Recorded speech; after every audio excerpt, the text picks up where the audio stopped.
Tartrazin adalah pewarna makanan dan minuman berwarna kuning.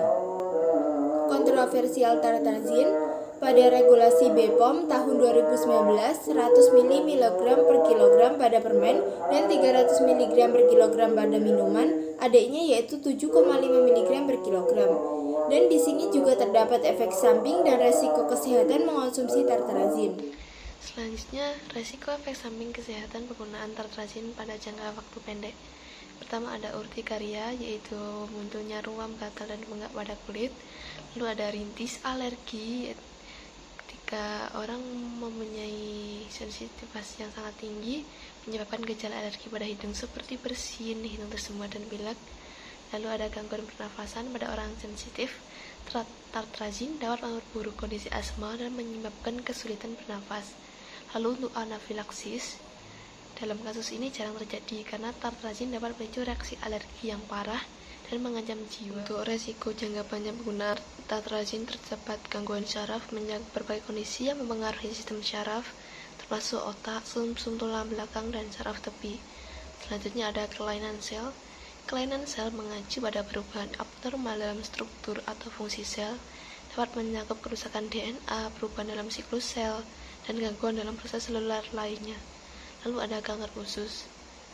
Pertumbuhan sel abnormal di usus besar atau rektum menyebabkan kanker usus. Gejala dapat mencakup perubahan kebiasaan buang air besar, darah dalam tinja, dan penurunan berat badan. Baik untuk regulasi dan batas aman tartrazin menurut ADI untuk tartrazin adalah 7,5 mg per kilogram berat badan per hari. Ini berarti batas aman konsumsi tergantung pada berat badan seseorang. Jika melebihi batas ini secara terus-menerus, resiko efek samping bisa meningkat. Dan regulasi menurut BPOPM, Badan Internasional BPOPM, telah mengatur batas tartrazin dalam makanan, yang ada 100 mg per kilogram untuk permen dan kembang gula, 300 mg per liter untuk minuman ringan. Dan untuk WHO dan FDA menyatakan bahwa tartrazin aman jika dikonsumsi dalam batas ADI. Namun beberapa negara telah membatasi penggunaannya karena risiko kesehatan yang lebih besar dibandingkan manfaatnya. Lalu, dampak dari tartrazin terhadap fungsi kognitif dan metabolisme. Di antaranya yaitu hiperaktivitas dan kesulitan fokus pada anak-anak. Beberapa penelitian menunjukkan bahwa tartrazin dapat memperburuk gejala gangguan pemusatan perhatian dan hiperaktivitas pada anak-anak.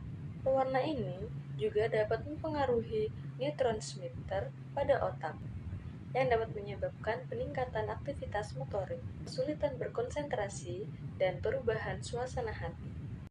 Konsumsi tartrazin secara berlebihan seringkali dikaitkan dengan makanan olahan yang mengandung tinggi gula dan lemak. Hal ini dapat meningkatkan risiko obesitas dan diabetes tipe 2. Selain itu, beberapa studi menunjukkan bahwa tartrazin dapat mengganggu keseimbangan metabolisme tubuh dengan mempengaruhi hormon yang mengatur nafsu makan, sehingga berpotensi meningkatkan risiko gangguan metabolik dalam jangka panjang. Adapun waran dari argumen tersebut yaitu tartrazin aman dalam batas ADI.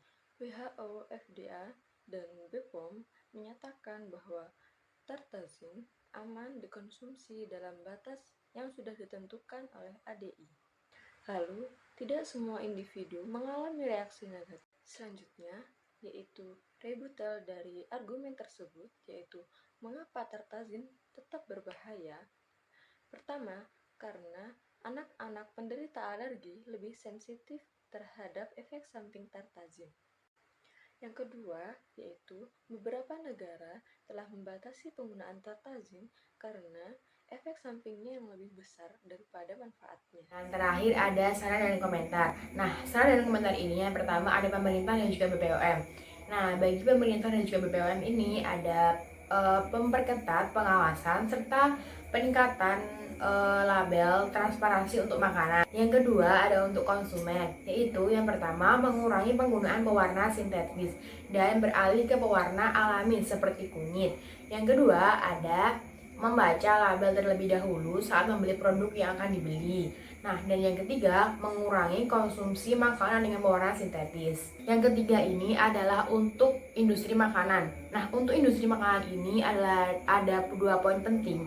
Yang pertama itu ada mengembangkan alternatif penggunaan pewarna makanan yang alami dan jauh lebih sehat.